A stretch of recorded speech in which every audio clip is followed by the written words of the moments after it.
السلام عليكم ورحمة الله تعالى وبركاته. قيارتنا جعلنا وايد سلاني كوسو دوادا مركلي برنامج كينا فاقد عيارها قضبضا إن كوه هنا وحاوي راول كونساليس أو كفل عليي إن لو ورجيي شقادة توبرنما كوحدة ريال مدريد كدب مركي توبر زينيدين زيداني أو كل واقعي إن أو عزيلايو حل عيارات كمركي أو رمادو توبرها كوحدة ريال مدريد زينيدين زيدان ayaa la og yahay inuu iska casilay shaqada kooxda sanadkii 2018 halyeeyga Real Madrid Raul Gonzalez ayaa ka hadlay wararka sheegaya in uu noqonayo tababaraha kooxdaas ee bedelaya Zinedine Zidane wuxuuna uu si dhab ah u xaqiijiyay in Los Blancos ay tahay kooxdiisa oo uu doonayo in uu tababare u noqdo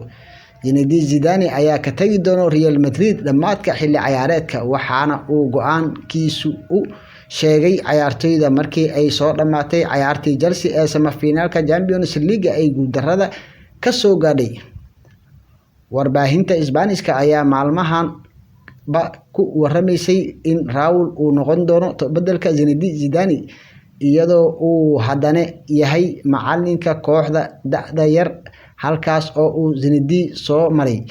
ka hor intii aanu tababaraha u noqonin kooxda waaweyn ee Real Madrid. Raul Gonzalez ayaa waxa xidhiidh la sameeyay wargeyska Marca ee xilli sidoo kalena lala xiriirinayo kooxda wadanka Germany ka dhisan waxaana la weydiiyay haddii uu noqonayo diyaarna u yahay in uu Real Madrid layliyo wuxuuna ku jawaabay halkani waa hoygayga waana halka aan doonayo in aan joogo laakiin waqtiga maaha xilligii laga hadli lahaa mustaqbalka qof kale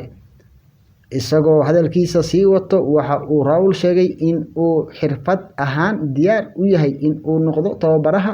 kooxda koowaad ee Real Madrid wuxuuna yiri wax badan ayaan bartay sanadkan waxa aan ka mid ahay shaqaalaha kooxda tan iyo markii aan go'aansaday in aan noqdo tababare 3 ama 4 sanadood ka hor waxa ugu wanaagsan waa in aan ka shaqeeyo kooxda in aan helo khibrad iyo jid uga wanaagsan ee loo tababarayo anigu waxa aan ahay nin kooxeed waxaan ku faraxsanahay hoygayga in uu yahay kooxdan Real Madrid xidigan hore ugu soo ciyaaray kooxda Real Madrid ee Raul Gonzalez ayaa waxa uu ka mid yahay halyeeyadii soo maray kooxda Real Madrid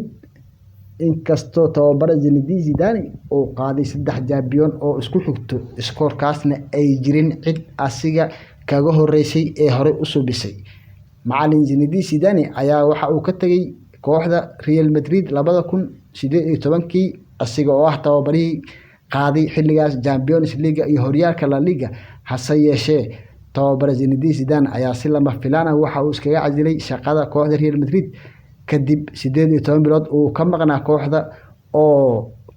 horyaalkii iyo Champions-kii waqti hore ka hartay ayaa waxa ay ka baxsan waayeen maamulka Real Madrid in ay Zinedine Zidane dib codsi ugu dirsadaan ayna ku soo celiyaan garoonka Bernabeu Stadium lama ogo hadda waxa Zinedine Zidane ku qasbay in uu haddana mar labaad is casilo ayadoo labada marba shaqada laga ceyrin ayuu Zinedine Zidane asee gartay inuu iskaga tago naadiga ayadoo la xasuusan doono Zinedine Zidane asiga oo ah ciyaaryahan iyo asiga oo ah tababaraba waxa uu qabtay kooxdan Real Madrid ciyaarta aan jecelnahay tan iyo inta ku mid doono barnaamijkan barnaamij lamida sidaas iyo nabadgelyo.